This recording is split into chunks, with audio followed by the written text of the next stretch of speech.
Team India की dishonest selections के ऊपर जायसवाल और गिल ने day one second test match England के अगेंस्ट काफी हद तक बचा लिया और टीम इंडिया एक रिस्पेक्टेबल टोटल की ओर जा रही है। 310, यस 310 इज द टोटल जो जायसवाल के 87 और शुभमन गिल के 114 नॉटआउट के बलबूते टीम इंडिया पहुंच गई है। जडेजा भी काफी हद तक अच्छी बैटिंग कर रहे हैं और डे 2 पर टीम इंडिया यही चाहेगी कि 400 की ओर जितना पास हम जा सकें या उसके बियॉन्ड जा सकें, इट विल बी गुड। और पहले टेस्ट मैच से लगभग सिमिलर सिचुएशन बनी हुई है, बट इस बार मेजर प्रॉब्लम आने वाली है, बुमराह नहीं होंगे। क्या सही बात है, बुरी बात है? पहले सिलेक्शंस के ऊपर ही मैं एक टिप्पणी कर दूं और सिलेक्शंस के ऊपर ही हम बात कर लें, बिकॉज बैटिंग वाइज अगर हम देखें तो शुभमन गिल और जायसवाल के अलावा बाकी टीम या कुछ हद तक आप जडेजा को भी छोड़ दो, यही कहेंगे कि भाई बैटिंग चली तो नहीं है और ये बद से बदतर हो सकता था, बुरा हो सकता था। But all thanks again to Jaiswal and Shubman Gill. पता नहीं कौन से पर्पल पैच में ही आ गए हैं all of a sudden, but अच्छा है टीम इंडिया के लिए। और मैं काफी हद तक ये भी मानता हूं ये पिचेस कहीं ना कहीं इंग्लैंड की ट्रेडिशनल पिचेस से अलग है। इंग्लैंड की traditional pitches are way different than what we are getting at the moment. But सबसे पहले what we got in the team, और टीम सिलेक्शन में वैसे ही मुझे तो परेशानी बहुत बार रहती है, बट इस बार तो आई थिंक पूरी दुनिया को इस सिलेक्शन से प्रॉब्लम आई होगी। कुछ ऐसी प्रॉब्लम्स हाईलाइट कर लेते हैं। साई सुदर्शन मैंने लास्ट टाइम कहा था कि साई सुदर्शन को पांचों के पांचों मैच मिलने चाहिए और उसके दिमाग में टेंशन नहीं होनी चाहिए, क्योंकि एक ऐसा बल्लेबाज जो आईपीएल से अपने आप को प्रूव कर कर आया है, उससे पहले डोमेस्टिक सर्किट में अपने आप को प्रूव कर कर आया है, ऐसा प्लेयर जो लेफ्ट हैंडर है और कहीं ना कहीं प्रॉमिसिंग है, उसका टेम्परामेंट टेस्ट मैचेस के लिए प्रॉमिसिंग है और कहीं ना कहीं उसे कॉन्फिडेंस देना होगा। और वो कॉन्फिडेंस आप कैसे दोगे? उसकी जगह लगभग उसे कुछ ना हिलाकर और उसे बताकर कि तू पूरे के पूरे टेस्ट मैचेस खेलेगा, गो एंड परफॉर्म, और वो बंदा परफॉर्म भी करता या करेगा, ये उम्मीदें हमारी डेफिनेटली हैं। बट टीम कॉम्बिनेशन के बहाने अगेन अनसर्टेन करने की आदत, और कभी ना कभी जो आपको पसंद नहीं आता उसकी एक मैच में भी आपको गड़बड़ी दिख जाती है, जो आपको पसंद आता है उसके 50 मैच भी आपके लिए कम पड़ जाते हैं, उसकी 35 की एवरेज भी आपके लिए कम पड़ जाती है, आई शुड से ज्यादा पड़ जाती है, और उसके 50 मैचों के बाद भी आपको लगता है कि उसमें टैलेंट है और 35 की एवरेज भी लगती है बहुत है। साई सुदर्शन वेयर जिसमें टैलेंट है, डेफिनेटली जो परफॉर्मिंग है, परफॉर्म कर कर आया है, उसका एक टेस्ट मैच से आपको पता लग गया कि वो टीम कॉम्बिनेशन में अच्छा नहीं बैठ रहा। इससे पहले जिन प्लेयर्स को आपने बीच में टीम में डालना होता है विदाउट परफॉर्मेंसेस भी, आप उसे ओपनिंग भी ट्राई करते हो, मिडल ऑर्डर पे भी डालते हो, लोअर ऑर्डर पे भी डालते हो, इन एंड आउट करने की बजाय आप उसके शफल करते रहते हो और बाकी प्लेयरों को नुकसान देते रहते हो। सिमिलर जैसे आज साई सुदर्शन को निकालकर आपने करुण नायर के साथ एक तरह से खिलवाड़ किया। हालांकि करुण नायर को स्टार्ट अच्छी मिली है, 31 इज द स्कोर जो करुण नायर मार कर गया है, और करुण नायर को लास्ट टाइम उसकी जो जॉब और रोल था मिडल ऑर्डर या स्पेशली लोअर मिडल ऑर्डर, अब ऑल ऑफ अ सडन सीधा नंबर 3 आपकी टीम का स्पेशलिस्ट होता है, द बेस्ट प्लेयर होता है, one of the very best player होता है, और नंबर 3 का प्लेयर पूरी टीम के लाइनअप को चलाता है अपने साथ।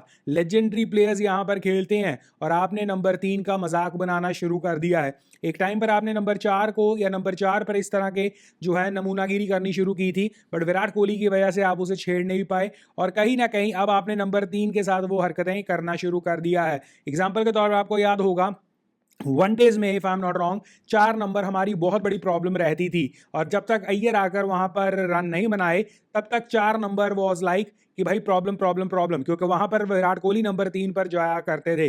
तो अब यहां पर क्योंकि शुभमन गिल ने रन बनाना शुरू कर दिए हैं, हम मानकर चल रहे हैं कि ओपनिंग में नहीं, नंबर 3 पर नहीं, अब शुभमन गिल को नंबर 4 पर रखा जाएगा। बट शुभमन गिल की कंसिस्टेंसी देखने वाली बात होगी। डेफिनेटली सो फार पहले दोनों मैचों में 100 हैव डन वंडर्स, बट इसका मतलब शुभमन गिल 4 पर, जायसवाल और के राहुल को आप नहीं छेड़ने वाले, कहीं ना कहीं नंबर 3 आप फिर से अगेन जो भी पहला कुर्सी पे आया या आपने डांट मारे, जो भी सिलेक्शन हुई आप वैसा कुछ करने वाले हो, दैट इज नॉट गुड। तो एक इम्पॉर्टेंट पोजीशन टीम की, वहाँ पर पहले साई सुदर्शन आपने उसे निकाल दिया। कॉन्फिडेंस उसका कितना शेकन आउट हुआ होगा ये आपको पता ही है। आपका एक रेगुलर ओपनर आपने कभी खिलाया नहीं, इफ आई एम नॉट, अब तो नाम भी भूल गया है, Eswaran I think he was the one, उसे कभी आपने ओपनिंग खिलाया ही नहीं, जबकि वो ओपनर के तौर पर टीम इंडिया में आया था। सो इस तरह का आप धोखाबाजी करते रहते हो अपने प्लेयर्स के साथ। और करुण नायर अगर अब इस स्पॉट को सील कर लें अपने लिए, तो भी डाउट्स पे तो वो रहेंगे, बट कहीं ना कहीं टीम सिलेक्शन ये चाहती है कि अगर आपको नंबर चाहिए एक ही मैच में परफॉर्म करो, नहीं तो आपको टीम कॉम्बिनेशन के नाम पर निकाल दिया जाएगा। फिर टीम कॉम्बिनेशन से ज़्यादा इंजरी का फैक्टर, और पता नहीं बुमराह ने पहले टेस्ट मैच में इतना इन्होंने एक्सपोज दोबारा से कर दिया, या इट इज़ लाइक लकीर का फकीर कि आपको 3 टेस्ट मैच अगर खेलने हैं तो मेक श्योर कि वो पहला खेलेंगे, तीसरा खेलेंगे और पांचवा खेलेंगे। आई मीन क्या सोचकर जसप्रीत बुमराह को रेस्ट दी गई है? अगर तो वो पहले टेस्ट मैच के बाद ही इंजर्ड हो चुके हैं, that is a very shameful thing. और हमने इसके बारे में बात की थी कि पहले टेस्ट मैच में जसप्रीत बुमराह ने लगभग सबसे ज़्यादा ओवर डाले हैं, या इक्वल ओवर डाले हैं, हाईएस्ट जिसने भी ओवर फेंके हैं उसके। तो उस हिसाब से आपने ओवर एक्सपोज पहले टेस्ट मैच में ही कर दिया। सेकेंड इनिंग में जसप्रीत बुमराह को विकेट नहीं मिली थी, और क्या वो एक रीज़न था कि वो इंजरी से जूझ रहे थे? बिकॉज मैं यही सोच पा रहा हूँ कि वो इंजर्ड ऑलरेडी हो चुके हैं, क्योंकि आपको लगभग 10 दिनों का गैप मिल गया था। सेकेंड टेस्ट मैच आपके लिए बहुत इंपॉर्टेंट था। अब एक लॉजिकल थॉट आप सोचो कि पहला टेस्ट मैच आप हार चुके हो, अगर जसप्रीत बुमराह इस मैच को खेलते और आप सेकंड टेस्ट मैच फिर भी हार जाते, तो आपको क्लियर था कि जसप्रीत बुमराह खिलाओ या ना खिलाओ कोई फर्क नहीं है, तो वो नेक्स्ट 3 मैच के लिए भी आप उन्हें जो है रेस्ट दे सकते थे। बट आपने क्योंकि दूसरा टेस्ट मैच अब कहा है कि वो रेस्ट करेंगे, दैट मीन्स आप पहला हार चुके हो। अगर आप दूसरा जीत गए तो मतलब बल्ले बल्ले हो जाएगी, बट मोस्ट लाइकली अगर आप उसे हार जाते हो, तो पहले 2 टेस्ट मैच हारने के बाद जसप्रीत बुमराह का आना भी आपके लिए क्या कर देगा? क्या 3 मैच लगातार जितवा देगा? I have my doubts. तो विद ऑल सेंसेस के हिसाब से आप डिसीजन लेते, तो जसप्रीत बुमराह का सेकंड टेस्ट मैच खेलना ज़्यादा इंपॉर्टेंट रहता, और सीरीज को इक्वल करते, और फिर एक मैच को रेस्ट मिलती, फिर भी आपका कोई चांस था। बट अगर ये टेस्ट मैच आप हार गए और ये टेस्ट मैच 2-0 से आप नीचे हो गए, तो जसप्रीत बुमराह का आना ना आना एक बराबर है। इससे अच्छा आई पर्सनली फील, अगर जसप्रीत बुमराह इतने नाजुक कली बने हुए हैं टेस्ट मैचों के लिए, तो मेक श्योर आप उन्हें T20 और ODI ही खिलवाओ। क्यों उस बंदे के करियर के साथ खिलवाड़ कर रहे हो? T20 और ODI में भी उस बंदे का बहुत बड़ा इंपैक्ट है, हमें ज़रूरत भी है, और दैट इज़ द फॉर्मेट जहां उसका भी कुछ भला हो जाएगा और टीम इंडिया को वो ज़्यादा सालों के लिए सर्व कर पाएगा। दोनों का फायदा है, टीम इंडिया का भी और जसप्रीत बुमराह का भी। बट क्योंकि आप टेस्ट मैचेस में फोर्सफुल इस बंदे को खिला रहे हो, इंजरी प्रोन होते हुए भी आप जबरदस्ती ये हरकतें कर रहे हो, ये अच्छी बात नहीं है। पता लगे लेने के देने पड़ जाएं, कहीं ना कहीं जसप्रीत बुमराह अपने आप को उस स्टेज पर ले जाएं जहां वो दूसरे फॉर्मेट खेलने लायक भी ना रहे। तो इसलिए कहीं ना कहीं अगर सिलेक्शन करनी थी और ऑलरेडी वो इंजर्ड कर कर आप नहीं बैठे हो, जो कि टीम इंडिया की तरफ से तो he was available for the selection, injury नहीं हुई है, बट मुझे काफ़ी हद तक लग रहा है इंजरी का मसला तो है। उसके बाद आप कुलदीप यादव आपको पसंद नहीं है, आपको लगता है विकेट टेकर आपको नहीं चाहिए, आप बिट्स एंड पीसेस प्लेयर्स वालों के ऊपर ज़्यादा रिलाई करते हो। इवन इस सिचुएशन में इस टीम में भी आपने नीतीश रेड्डी को डाल दिया, नीतीश रेड्डी ने 1 रन बनाया, चलो कोई बात नहीं, बट आप कर क्या रहे हो? आप बेसिकली एक स्पेशलिस्ट विकेट टेकर, चाहे आप बुमराह हो चाहे आप कुलदीप यादव हो, उन्हें निकाल कर आप कहीं ना कहीं ऐसे प्लेयर्स को ला रहे हो जो बैटिंग भी कर लेता है बॉलिंग भी कर लेता है। और ऐसा नहीं है कि वो बैटिंग और बॉलिंग बिल्कुल एक टॉप लेवल के हिसाब से करते हैं, वो थोड़ा बहुत बैटिंग भी कर लेते हैं, और किसी उनका अच्छा दिन आए वो अच्छी बैटिंग हो जाएगी, और बॉलिंग भी कर लेते हैं, और किसी दिन अगर उनका दिन आया तो वो बहुत शानदार हो सकते हैं। तो दैट मीन्स आप बिट्स एंड पीसेस वाले प्लेयर्स खिलाने की कोशिश कर रहे हो स्पेशलिस्ट के ऊपर।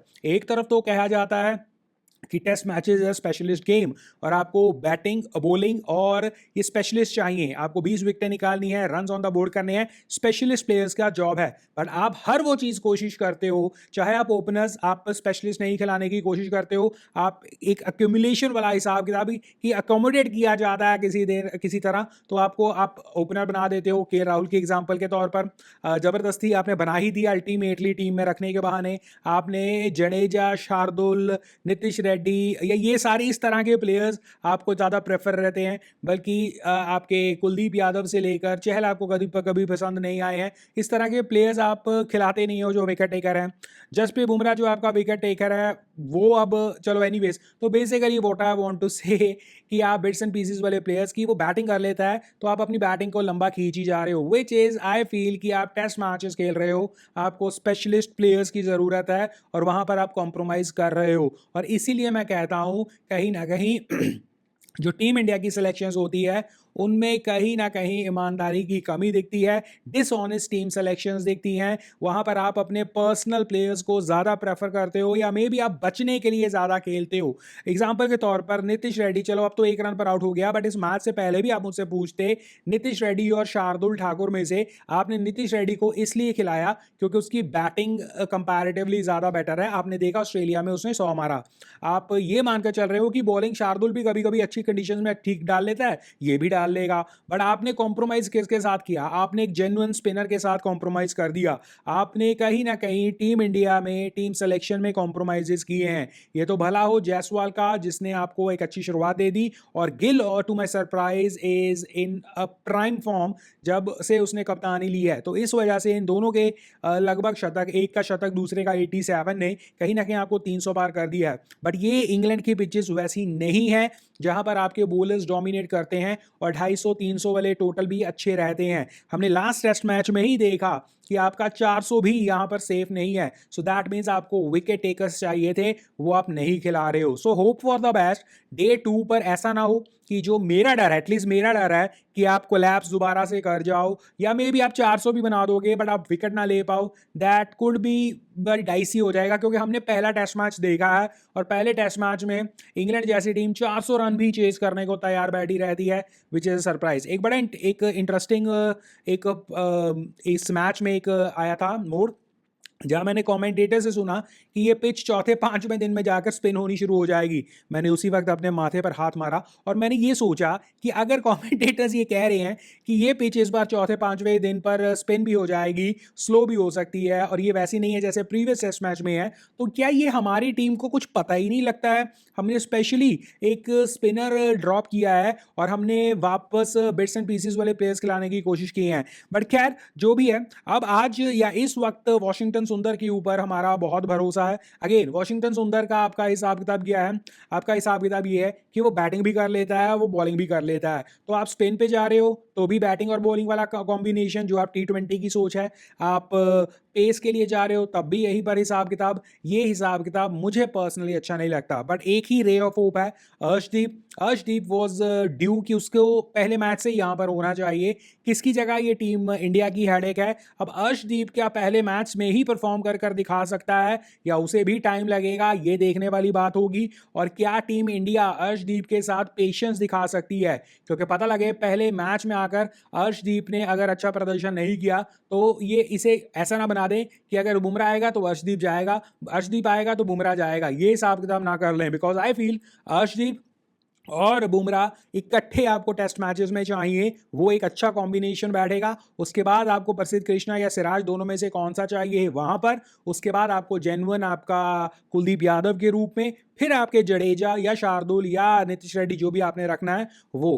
तो आई थिंक ये कहीं ना कहीं आपको बॉलिंग में 20 विकेट्स को सोचना चाहिए। So it will be very interesting कि पहले मैच से हमने अब तक क्या सीखा, क्योंकि कोचिंग स्टाफ ने, सिलेक्शन ने तो हमें बता दिया कि उन्होंने कुछ नहीं सीखा, रादर वो और कंफ्यूज लेवल पर पहुंच गए हैं। But still end of the days play 310 is not a bad total, और ये 350, 370, 80 में भी 400 की तरफ जा रहे हैं। और अगर ये 400 पार हो गए तो एटलीस्ट बैटिंग की तरफ से आपकी शिकायत हट जाएगी। तब साई सुदर्शन खेला नहीं खेला आपका बराबर हो जाएगा, आपका क्या खेला क्या नहीं वो बराबर हो जाएगा, तो बैटिंग से आपको कोई भी शिकायत नहीं होगी। फिर bowling will be the key. Bowling में देखने लायक बात होगी कि आपके ये बिट्स एंड पीसेस वाले क्या करेंगे, और अर्शदीप जो वापसी या अर्शदीप जो टेस्ट करियर को शुरू कर रहे हैं वो क्या करेंगे, और प्रसिद्ध कृष्णा, सिराज जैसे प्लेयर्स क्या सीख कर आए हैं, उससे ज़्यादा टीम मैनेजमेंट ने क्या इस बार होमवर्क अपना सही किया है या नहीं, सिखाया है, बताया है,